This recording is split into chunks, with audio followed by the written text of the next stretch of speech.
Assalamualaikum. Good day, everyone. We are from the group of Fantastic.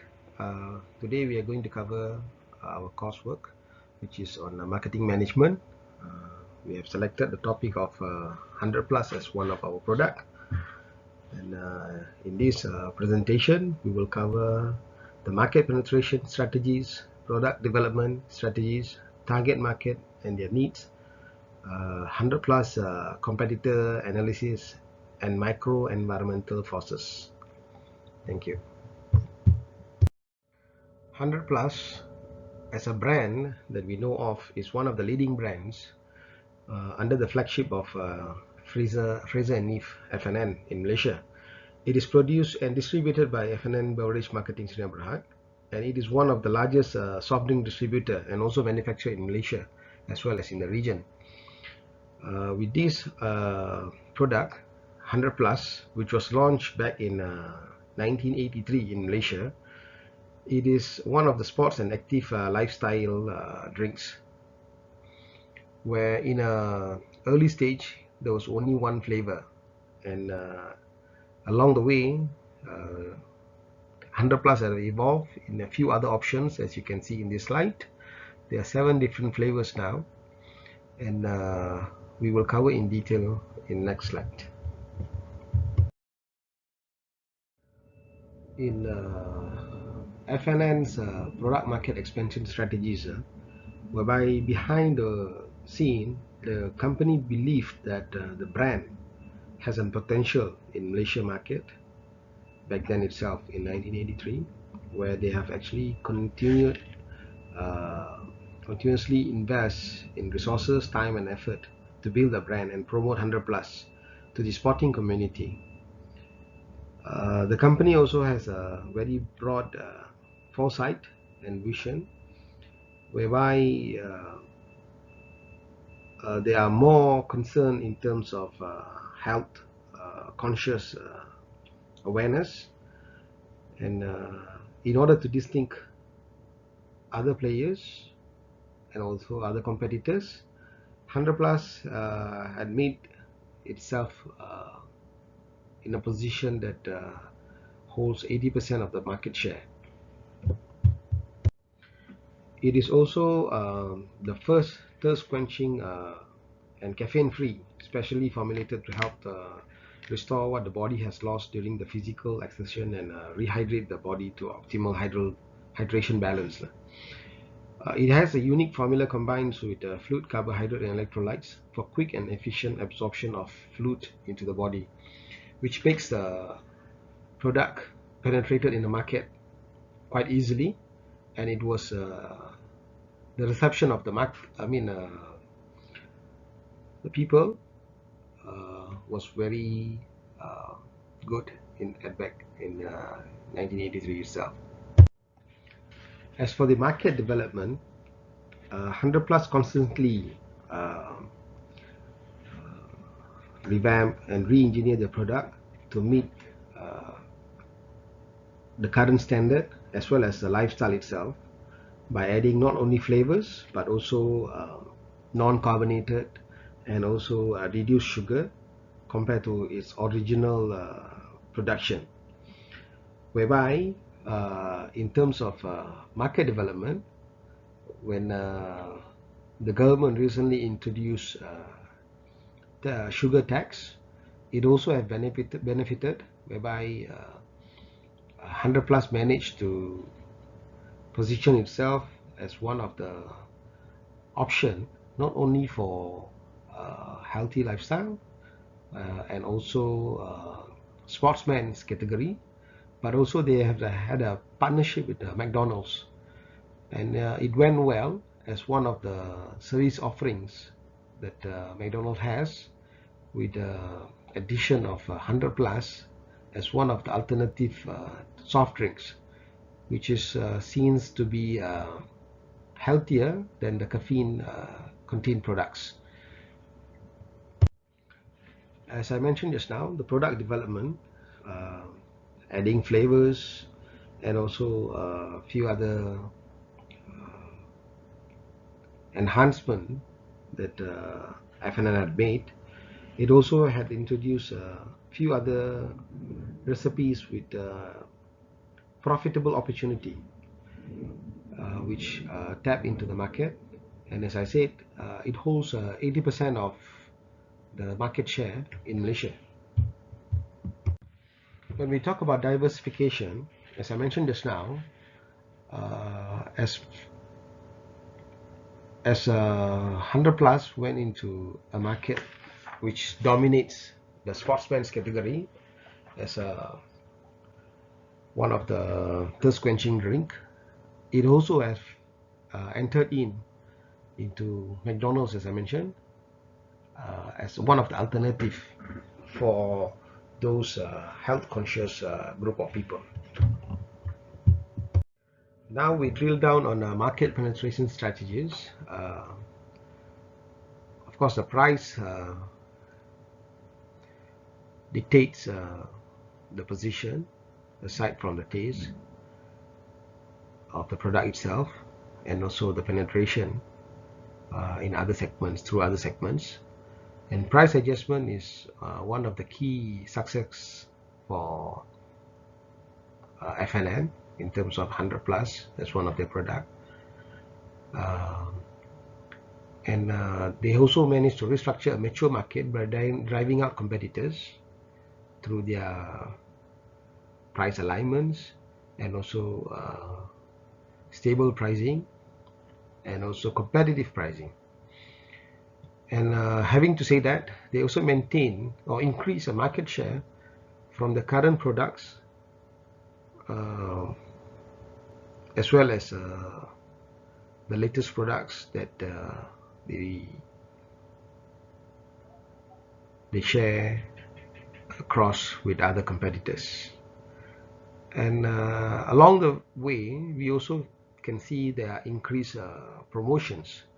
This promotion, which was one of the prominent one, was back in 2014 World Cup, when they have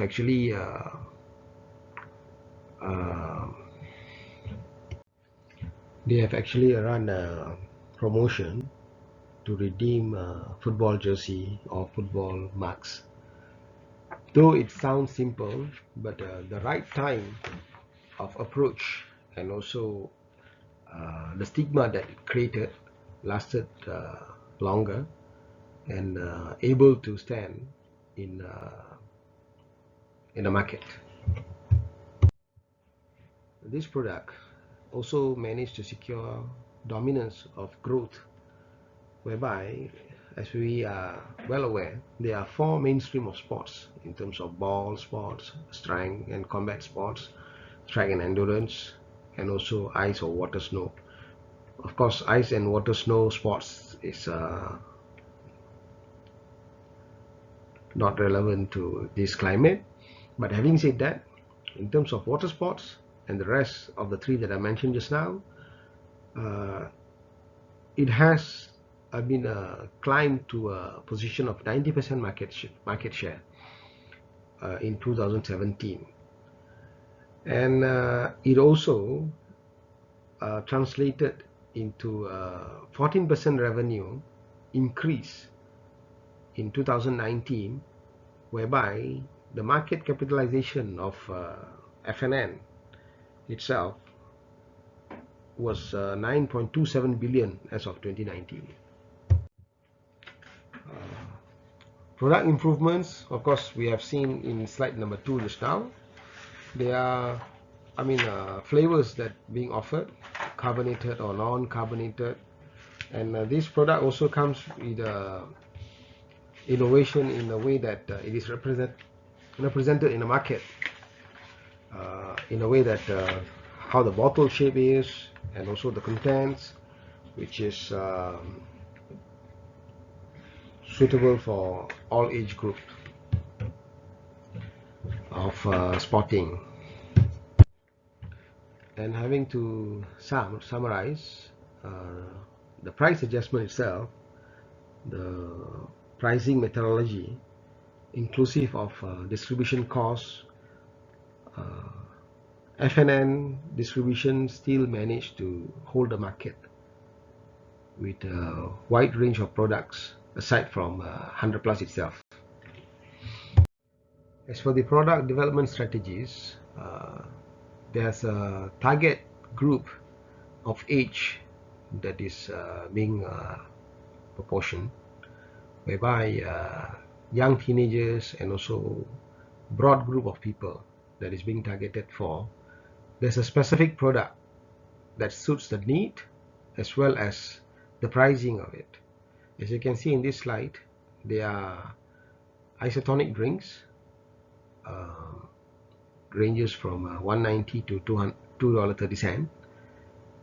These are similar products that you can see in the market. And if let's say you can see the cross-border pricing itself, FNN stands out to be the cheapest compared to the market competitors, be it in Singapore or any other countries in the region.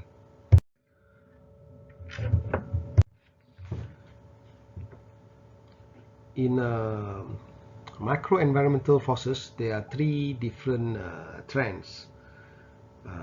What you can see here, the two, which is demographic and also cultural.